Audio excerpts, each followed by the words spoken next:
Hi students, once again welcome to all of you in our YouTube channel DNA English Classes। मैं हूं सुदेश। एक बार फिर से आपको ग्रामर की ओर लिए चलता हूं और आज का हमारा कॉन्सेप्ट है प्रीपोजिशन। प्रीपोजिशन हिंदी में कहते हैं इसको संबंध सूचक अव्यय। प्यारे बच्चों, preposition is a very important concept and almost in all competition exams you will find this.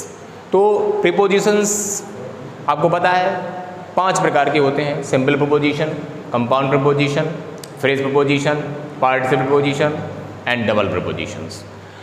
मैंने आपको कुछ बहुत ज़्यादा यूज़ होने वाले जो प्रीपोजिशंस हैं उनको आज आपके सामने लेके चला है। लगभग मैंने पाँचों प्रकार के जो प्रीपोजिशंस हैं उसमें से हमने जो इम्पॉर्टेंट मेन प्रीपोजिशंस हैं उनको आपके सामने रखा हुआ है और किस तरीके से इनके यूज़ हैं, किस रूल्स के आधार पे इनको हमें यूज़ करना है, वो सारी चीज़ें आपको बताने वाले हैं। बच्चों वीडियो से जुड़े रहें, स्किप ना करें। अगर आप जुड़े रहेंगे तो आपको बहुत ही इंटरेस्टिंग जानकारी मिलने वाली है। वीडियो को पूरा देखें, अंत तक देखें, लाइक कमेंट और शेयर ज़रूर करें। बेटा बहुत मेहनत लगती है वीडियो बनाने में। तो चलो बच्चों, अपना टाइम वेस्ट हमें नहीं करना है। सबसे पहले मैंने आपको बताया प्रीपोजिशंस। जो खास प्रीपोजिशन आप व्हाइट बोर्ड पे इस समय देख रहे हैं, at, on, into, with, by, between, among, after, before, behind, upon, since, for, over, under, from, below, beneath and of. बच्चों, not only in a grammar, not only in a competition exam, but also in a daily use when we speak something else, हमको prepositions का use through our sentences करना ही होता है। और मैं तो ये भी मानता हूँ कि without using the preposition you can't make any sentence. तो जब हम एक सेंटेंस भी नहीं बना सकते बिना प्रीपोजिशंस के, तो आप सोचिए कितना इंपॉर्टेंट है प्रीपोजिशंस का राइट यूज़ करना। कैसे करेंगे? सबसे पहले हम बताते हैं कि एट को बच्चों हम कई तरीके से यूज़ करते हैं। एट को हम डिफरेंट वेज में यूज़ करते हैं। सबसे पहले हम बताएंगे एट और ऑन के बारे में। तो ध्यान रखो बच्चों, जब कोई वस्तु स्थिर अवस्था में होती है तब हम वहाँ पर ऑन का प्रयोग करते हैं। जैसे I am sitting on the chair, the book is on the table. तो जब कोई वस्तु स्थिर अवस्था में होती है वहाँ हम ऑन का प्रयोग करते हैं। और जब कोई वस्तु किसी स्थान पर होती तो है अप्रत्यक्ष रूप से, पर वो वस्तु उस चीज़ को टच नहीं करती है, स्पर्श नहीं करती है। जैसे अभी मैं आपसे बोलूँ look at the black board, sorry white board, look at the white board. तो आप वाइट बोर्ड पर देख रहे हैं, पर ही देख रहे हैं वाइट बोर्ड पर, लेकिन आप वाइट बोर्ड को स्पर्श नहीं करेंगे। आपने एक बहुत ही अच्छा सेंटेंस सुना होगा, अक्सर हम बोलते हैं I am standing at the gate. कोई नहीं कहता I am standing on the gate. क्यों कहते हैं I am standing at the gate? Hindi में बोलते हैं मैं दरवाजे पर खड़ा हूँ। बेसिकली दरवाजे पर कोई खड़ा नहीं होता है। आपने कभी देखा है किसी को दरवाजे पे खड़े हुए? कोई नहीं खड़ा होता दरवाजे के ऊपर। पर हम हिंदी में कहते हैं कि मैं दरवाजे पर खड़ा हूँ, पर इंग्लिश में सही यूज़ क्या है? ऑन नहीं लगाते हैं, एट लगाते हैं। हम दरवाजे पर खड़े हैं पर दरवाजे को टच नहीं कर रहे हैं। तो आपने ये सीखा कि जब हम किसी वस्तु या व्यक्ति को स्पर्श नहीं करते हैं तो वहाँ एट का प्रयोग होता है, और कनेक्टिविटी के लिए, जुड़ने के लिए, स्पर्श करने के लिए ऑन का प्रयोग होता है। दूसरा हम एट किस जगह यूज़ करते हैं? पॉइंट ऑफ टाइम के लिए। पॉइंट ऑफ टाइम के लिए भी एट आता है। जैसे कि हमने आपसे बोल दिया कि मैं 2 बजे आपसे मिलूँगा, या गाड़ी 2 बजे कहीं पर आई, तो the train came at the platform eight 2 o'clock। Ramesh 2 बजे यहाँ आएगा, Ramesh will come here eight 2 o'clock। तो पॉइंट ऑफ टाइम के लिए भी हमें एट का प्रयोग करना होता है। और हम कहाँ कर सकते हैं एट का प्रयोग? एट का प्रयोग हम छोटे छोटे कस्बों, गांव, शहरों के लिए भी करते हैं। जैसे कि हम आपसे ये कहें कि मैं किसी गांव में रहता हूँ, किसी कस्बे में रहता हूँ, ठीक है? तो जैसे कि मैं आपसे कहूँ कि I live at Auraiya, I live at Etawah, because these are the small towns. और मैं ये कहूँ आई लिव दिल्ली, तो दिल्ली के लिए इन लगाना पड़ेगा। तो अब ये सीखते हैं कि जो छोटे छोटे कस्बे, गांव, शहर होते हैं, अगर हम वहाँ रह रहे हैं, वहाँ बिलोंग कर रहे हैं, तो उसके लिए हमें एट का प्रयोग करना पड़ेगा। जैसे my brother live at village and my sister live in Delhi. और इनटू कहाँ यूज करेंगे बच्चों? जैसे यहाँ पर हमने लिख दिया है इन और यहाँ हमने लिख दिया है इनटू, दोनों में अंतर क्या है? इसका भी मतलब होता है मैं, इसका मतलब भी होता है मैं, यानी there is no more difference in और इनटू। बच्चों थोड़ा पेशेंस से बैठे हैं, आज की क्लास थोड़ी बड़ी होने वाली है लेकिन बहुत ही इंटरेस्टिंग होने वाली है। आपको किसी भी कंपटीशन एग्जाम्स में अगर इस टाइप के कोई भी प्रीपोजिशंस के यूज़ आ जाएँ तो मैं समझता हूँ कि आज के बाद आपको कोई प्रॉब्लम नहीं होगी। तो इनका मतलब भी मैं होता है, लेकिन स्थिर अवस्था के लिए मैं आपको एग्जांपल देके बताता हूँ। मैंने कहा I am sleeping in the room, मैं कमरे में सो रहा हूँ, मैं स्थिर अवस्था में हूँ। और जब कोई वस्तु किसी स्थान पर स्थिर अवस्था में ना होकर के गतिमान अवस्था में हो, मोशन में हो, तो वहाँ आप इंटू लगाइए। चलो मैं बोलता हूँ आई थ्रो द स्टोन, मैंने पत्थर को फेंका, कहाँ फेंका? इन द वाटर, तो इनटू द वाटर होगा, इनटू द, जैसे कि लड़का कुएं में कूदा, the boy jumped into the well. Into the well क्यों लगा? क्योंकि जब कोई वस्तु किसी स्थान के अंदर गतिमान अवस्था में है तो इनटू होता है, और किसी चीज़ के अंदर, जैसे मैं कमरे में बैठा हूँ, I am sitting in the room, ठीक है, मैं कमरे में दौड़ रहा हूँ, इनटू द रूम, ठीक है बेटा। उसके बाद में अब हम आते हैं, बात करते हैं विथ और बाई। दोनों का मतलब होता है बच्चों से, शाब्दिक भाषा में। विथ माने भी से होता है, बाई माने भी से होता है शाब्दिक भाषा में, हिंदी में। लेकिन दोनों में डिफरेंस क्या है? विथ का प्रयोग हमेशा हम अस्त्र शस्त्र औजार के लिए करेंगे। किसके लिए?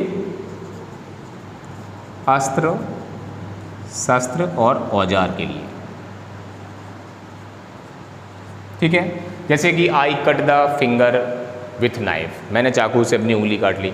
सी slice the vegetable with knife, she cut the tree with x.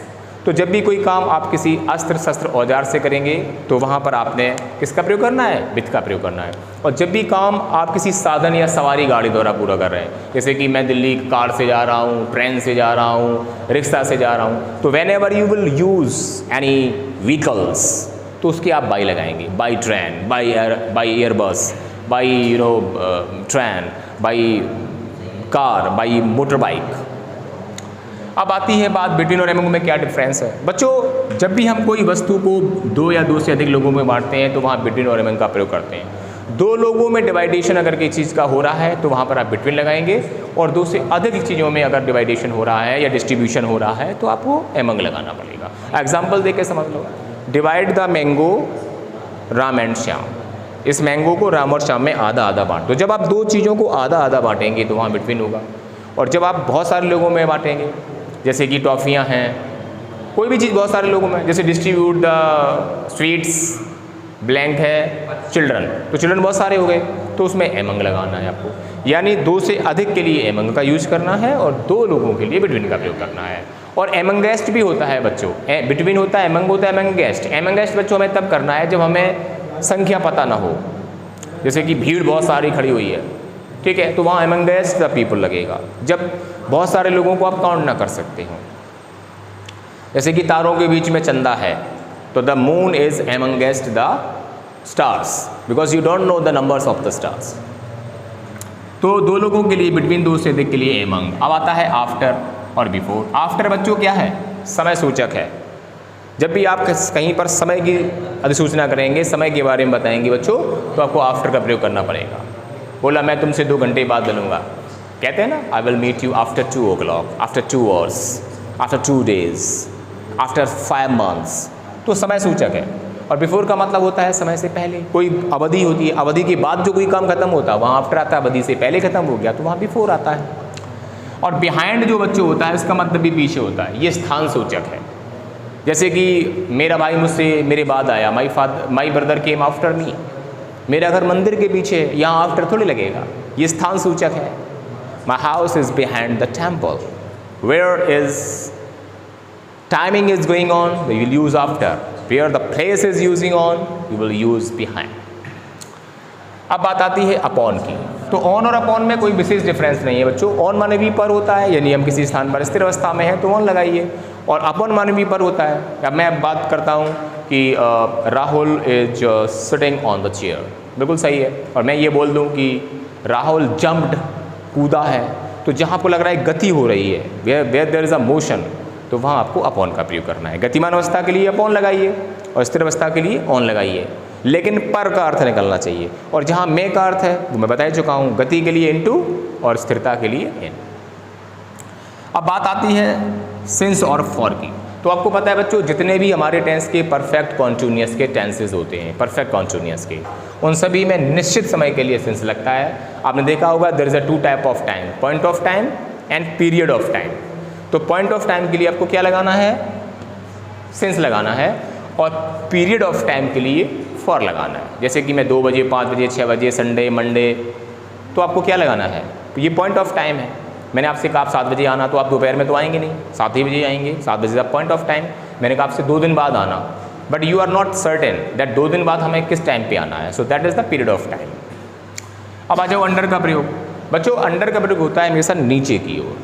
जब कोई वस्तु या व्यक्ति किसी निश्चित स्थान के नीचे है और दूरी बहुत अधिक है, and suppose that I am standing this ceiling, मेरे सर के ऊपर ये सीलिंग है, ये छत है, मैं इसे छू नहीं पा रहा हूँ, एक पेड़ है, हम पेड़ के नीचे बैठे हुए हैं, उसको छू नहीं पा रहे हैं पेड़ को, तो वहाँ अंडर का प्रयोग होता है। ठीक है बच्चों, समझ में आ गई होगी बात। अंडर का प्रयोग कब होता है, जब हम किसी वस्तु या व्यक्ति के जब हम किसी बड़ी स्थान पर किसी बड़ी चीज़ के नीचे बैठे हुए हैं। जैसे कि मान के चलो हम कोई चीज़ देखने गए, वहाँ पर महात्मा गांधी जी की जो हमारे राष्ट्रपिता हैं, हम उनकी स्टैच्यू देखने गए, विशालकाय स्टैच्यू है, हम वहाँ नीचे बैठे हैं, तो हम अंडर द स्टैच्यू बोलेंगे इस चीज़ को, जहाँ दूरी बहुत अधिक हो। फ्रॉम का प्रयोग होता है किसी चीज़ से हटने के लिए। बच्चों आपने देखा होगा न्यूटन हमारे बहुत बड़े वैज्ञानिक थे, उन्होंने लॉ ऑफ ग्रेविटी के बारे में बताया।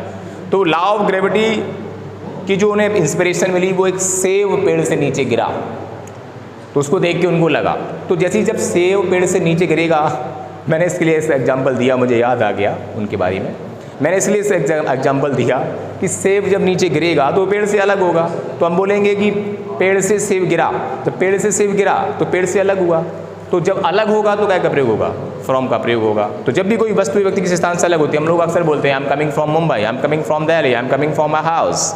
Y we are using from, because we are just coming from this place, हम उस स्थान से रिमूव हुए हैं, हम उस स्थान से हटे हैं। उसके बाद में बच्चों आता है बिलो बेंथ का प्रयोग। ये बिलो माने भी नीचे होता है बच्चों, और बेंथ माने भी नीचे होता है। दोनों में डिफरेंस क्या है? बिलो का मतलब नीचे के अर्थ में तब होता है जब दूरी बहुत कम हो। जैसे कि आपने देखा होगा एग्जाम्स में आप पेपर करते तो लगता है कि read the passage carefully and answer the question given below. क्यों गिवन बिलो? अंडर क्यों नहीं लिख दिया नीचे के लिए? अंडर भी तो लिख सकते थे, अंडर माने भी नीचे होता है, बिलो ही क्यों?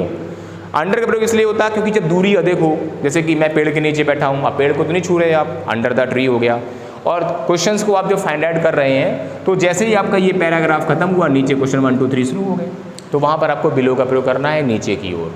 और बेंथ का प्रयोग आपको तब करना है जब दूरी बिल्कुल ना के बराबर हो, बेंथ वाले भी नीचे होता है। आपने देखा होगा कि जैसे आपने एक एग्जाम्पल दिया, the scorpion is blank leaf, leaf माने पत्ती होती है, तो अगर कोई भी स्कॉर्पियन माने बिच्छू है, या ड्रैगन आंट माने चीटा होता है, तो ड्रैगन आंट किसी पत्ती या उसके नीचे है, ठीक है, तो उसके लिए हमेशा काय का प्रयोग करना है आपको? You don't know, beneath, because the distance is very close, दूरी बहुत कम है। ऑफ का प्रयोग आपको पता है बच्चों, काकी के अर्थ के लिए, ये एक निश्चित प्रपोजिशन है जिसे आप सर्टेन प्रपोजिशंस कहते हैं, जैसे accuse, died, made, care, such type of prepositions ऐसी ही होती हैं जहाँ आपको केवल ऑफ का प्रयोग करना है। जैसे कि he died of cholera, he died of malaria, the ring is made of gold, he is accuse of murder. तो जहाँ पर निश्चित प्रपोजिशंस होती हैं वहाँ पर ऑफ का प्रयोग करना होता है बच्चों, ठीक है। तो संभवतः आज हमने आपको लगभग जो बहुत ज़्यादा यूजेबल प्रपोजिशंस हैं उसके बारे में बताया, और एक प्रयास है कि इस लॉकडाउन में आपको अच्छे से अच्छा पढ़ाया जाए ताकि आप घर पर सेफ भी रहें, और ये वीडियो के माध्यम से आप अपनी जो डाउट्स है वो क्लियर करते रहें। Thank you for the today, we will meet you again tomorrow for the next concept in the grammar. Thank you.